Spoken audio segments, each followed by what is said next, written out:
Bonjour, ici Denis Marion. Notre formule de balado se transforme cette fois en entrevue vidéo Prendre soin de notre monde. Partout au Québec, nous avons vu émerger des nouvelles façons de travailler ensemble pour relever le défi de la pandémie. Aujourd'hui, je rencontre des gens qui se sont mobilisés dès le début au Saguenay-Lac-Saint-Jean en créant un comité de liaison. Un exemple pour tout le monde de collaboration inspirante. Je suis en compagnie de Daniel Tremblay, qui est le directeur régional du ministère des Affaires municipales et de l'Habitation. Bonjour, M. Tremblay. Bonjour. Je suis aussi avec Stéphane Leclerc, qui, lui, est chef de service promotion et prévention du CIUS Saguenay-Lac-Saint-Jean. Bonjour, M. Leclerc. Bonjour, M. Marion. Et avec Laurie Fradette, qui, elle, est coordonnatrice de la table intersectorielle régionale en saines habitudes de vie en mouvement Saguenay-Lac-Saint-Jean. Bonjour, Laurie. Bonjour. Alors, allons-y. Très rapidement, plusieurs partenaires se sont retrouvés réunis ensemble dès le début de la pandémie. Qu'est-ce qui vous a amené à prendre la décision de constituer ce comité-là? En fait, la décision, il faut rendre à César ce qui est à César. La décision de mettre en place le comité de liaison est une décision là, de la ministre responsable de la région, Mme André Laforêt. Puis, à ce titre-là, elle s'est adressée au président de la conférence administrative régionale, rôle que j'occupe aussi là, en même temps là, que le rôle de directeur régional là, du MAMACH. Donc, pour enfin, avoir une cohésion au niveau des élites régionales, entre autres municipales, les préfets, le chef de Mastoyache, que je n'assimile pas de municipalité, mais quand même, pour la fin de l'exercice, Mastoyache a participé, et les députés de la région. En fond, il y a un comité de liaison avec les autorités gouvernementales représenté par Mme Laforêt, qui a été mise en place dès le 14 mars là, pour assurer, dans le fond, une cohésion du message, puis une cohésion par rapport à la perception des enjeux. Dès le 14 mars, donc c'est dès le début des mesures sanitaires là, qui ont été mises en place à travers le Québec. À quelle fréquence est-ce que vous vous êtes réunis dès le départ? Puis peut-être nommer des dossiers très concrets sur lesquels vous avez été amenés à travailler rapidement ensemble. Oui, en fait, le comité, je vous ai dit la composition de base, le comité s'est réuni là, à 18 reprises, là, dans le fond, s'est réuni de manière quotidienne là, au début là, de la pandémie. On a suivi la même courbe que l'ensemble du Québec, de sorte que, je dirais, un pic là, au cours du mois d'avril, pour après ça, un espacement là, graduel là, par rapport aux enjeux là, qui étaient soulevés. Je dirais la particularité que je veux mettre en lumière ici, c'est que, outre les participants qui ont été désignés par le politique, on a eu la chance, nous, de collaborer de longue date, les 7 de président de la CAR, avec En Mouvement Saguenay-Lac-Saint-Jean, dans le fond, la table sur les saines habitudes de vie, qui sont des collaborateurs de bonne date, pour lesquels j'ai l'immense honneur de co-présider, de sorte que les liaisons étaient, somme toute, assez naturelles.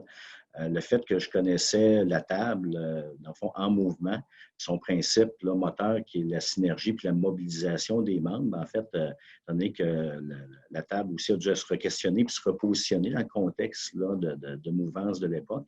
Ce que je suis content, c'est qu'ils ont relevé le défi, ont levé la main pour, dans le fond, faire bénéficier de leur expertise dans la mobilisation. Puis je salue particulièrement le travail là, de Laurie là, à titre de coordonnatrice.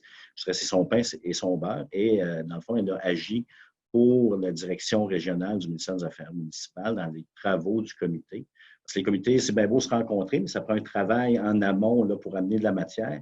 En fond, les décisions gouvernementales étaient amenées par les autorités politiques, Mme Laforêt ou les ministères responsables. Mais tout l'arrimage avec l'appareil du CIUS et spécialement le volet là, de M. Leclerc, Laurie a agi à titre d'agent de liaison, puis ça l'a amené, dans le fond, une meilleure synergie et de prise en compte des enjeux. Et d'ailleurs, M. Leclerc, à titre pour le CIUS, participait aux travaux du comité, mais ça permettait d'orienter les informations qui étaient requises à être portées à l'attention des autorités politiques régionales. Je pense on a un gain d'efficience et d'efficacité, là, je pense, significatif. Monsieur Leclerc, pour la santé publique, pour le CIUS, le dossier concret que vous avez trouvé intéressant dès le départ? En fait, je vous dirais qu'il y en a eu multitude parce qu'on a eu des initiatives extraordinaires partout dans la région de collaboration. Je soulignerais peut-être deux choses particulières. Du côté de Saguenay, on a eu un problème avec la maison de sans-abri. Avec la pandémie, on avait la cohabitation difficile avec des gens qui ne respectaient pas nécessairement les consignes. Donc, on a créé en l'espace, en un temps record, je dirais, une unité de débordement qui a exigé une collaboration fantastique de Ville-Saguenay, du CIUS, du monde communautaire. Je vous dirais que c'est un projet qui, normalement, aurait pris plusieurs mois et ça a pris quelques semaines parce que vraiment, il y a eu une collaboration rapide. On était quand même, en mars-avril, il faisait quand même froid encore. Il fallait réagir rapidement pour s'assurer que ces gens-là avaient un toit.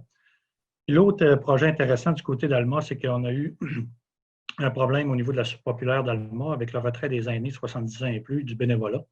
Ça a créé beaucoup de problèmes dans les communautés, particulièrement à Alma avec la surpopulaire où l'ensemble des bénévoles étaient âgés de 70 ans et plus. Donc, on a été obligé encore là, une collaboration entre le municipal, les paliers de gouvernement, le monde communautaire, le CIUS, pour mettre en place une surpopulaire alternative à Alma. C'est encore une fois mis en place en des temps records. Donc, ça, des initiatives comme ça, je vous dirais, on en a eu du côté de Roberval, de Dolbeau, de Jonquière, on a eu partout. On était très bien réseautés, on avait des cellules locales, on avait une cellule régionale, on avait le comité de liaison. Donc, quand M. Daniel disait tout à l'heure que j'arrivais à alimenter le comité de liaison sur les situations partout en région, c'est parce qu'on avait mis en place partout en région des cellules qui pouvaient m'alimenter aussi.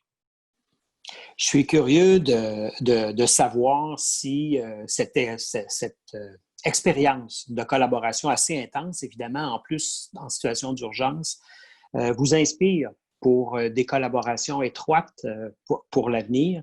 Est-ce que vous pensez que ce sera quelque chose autour d'un modèle qui pourrait être utilisé en temps plus normaux, là? Ben moi, je vous dirais là-dessus, la COVID dans la région, c'était un défi important pour l'ensemble des régions et pour l'ensemble du monde, là. Ça a été une occasion où, là, on a vu une collaboration extraordinaire. Nous, on a, comme CIUS, porté le message des mesures préventives, tant au niveau municipal qu'au niveau commercial, au niveau des entreprises, au niveau du monde communautaire, au niveau du scolaire, au niveau du citoyen. Tout le monde a été ouvert à mettre en place des mesures, ce qui fait qu'on n'a pratiquement pas eu de transmission communautaire. Donc, si j'enlève le mot pandémie et je mets à la place environnement favorable pour créer des saines habitudes de vie, l'autonomie alimentaire, les saines habitudes de vie, est-ce qu'on est capable de reproduire cet exemple de collaboration-là et d'engagement autour de d'autres enjeux qui font aussi des victimes? Parce qu'effectivement, la pandémie, c'est spectaculaire parce que ça crée des victimes de masse, mais les saines habitudes de vie, l'absence de saines habitudes de vie a des conséquences aussi pour les citoyens et conduit à des décès aussi. Alors, est-ce qu'on est capable d'être, nous, comme CIUS, de porter un message pour susciter l'engagement de la même façon pour l'ensemble de nos partenaires pour la question des saines habitudes de vie, pour la question d'autonomie alimentaire? C'est certainement des choses qu'on va essayer de pousser. Je dirais, c'est un exemple de collaboration qui a mis en place de façon sans précédent des délais absolument incroyables, des projets, des initiatives. Donc oui, c'est très riche d'enseignement. Le rôle de la TIR là-dedans, l'expérience qui a été vécue par les partenaires de la TIR, Laurie. Au niveau de la table intersectorielle régionale des saines habitudes de vie, on était quand même déjà habitué à collaborer avec différents acteurs autour de projets collectifs. Toutefois, avec l'arrivée de la crise et de la mise en place du comité de liaison, ça a vraiment permis d'augmenter notre capacité d'agir rapidement. On avait un accès direct, puis parfois même quotidien aux décideurs municipaux de la région. Puis ça avait permis de mettre en place des solutions qui répondaient réellement aux besoins des communautés. Parce qu'on a réalisé que oui, on partageait tous le même enjeu qui était une pandémie. Par contre, les solutions qui étaient à mettre en place étaient parfois très différentes d'une localité à l'autre.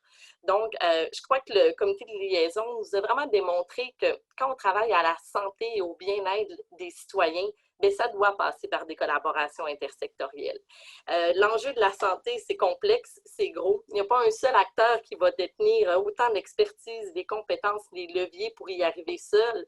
Puis, ça a vraiment été un très bel exemple de collaboration, puis très inspirant aussi pour les suites, là, pour ouvrir à de nouvelles collaborations. Merci beaucoup, beaucoup à tous les trois de nous avoir fait part de votre travail de collaboration, justement, dans la région du Saguenay-Lac-Saint-Jean.